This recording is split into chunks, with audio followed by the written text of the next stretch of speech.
J.K. Yadav Films present.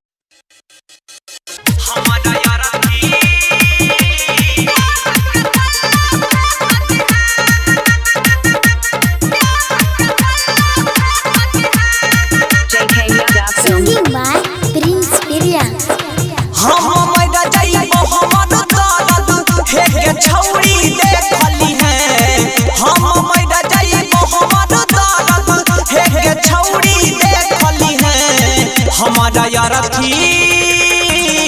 हमारा यारथी पछमा का छल्लोयाम के पल्लो फेंकती है। हमारा यारथी पछमा का छल्लोयाम के पल्लो फेंकती है। हमारा यारथी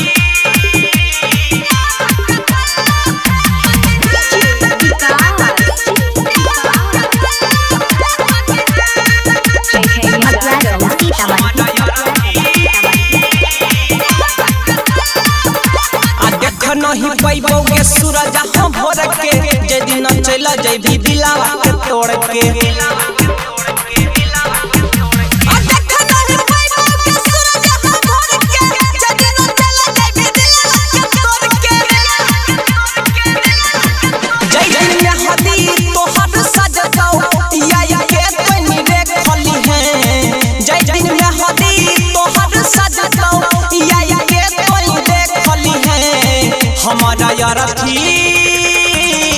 हमारा यारथी पछमा का छल्लोयाम के पल्लो फेंकती है।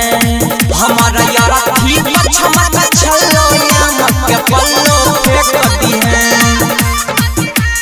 माचंजी का रिकॉर्डिंग स्टूडियो सहरसा।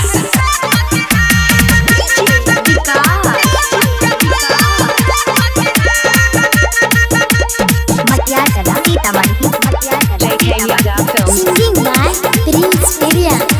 असो चल सपना मा के कोई देले भंग गे कल खुना चले जेबी पियावा के संग गे। असो चल सपना मा के कोई देले भंग गे कल खुना चले जेबी पियावा के संग गे। तो हई छौरी सिरो सन भाई सानो जरा के देखली है।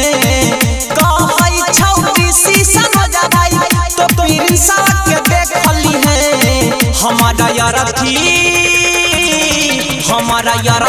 पछमा का छल्लोयाम के पल्लो फेंकती है।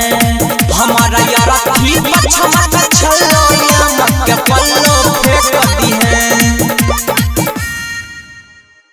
J.K. Yadav Films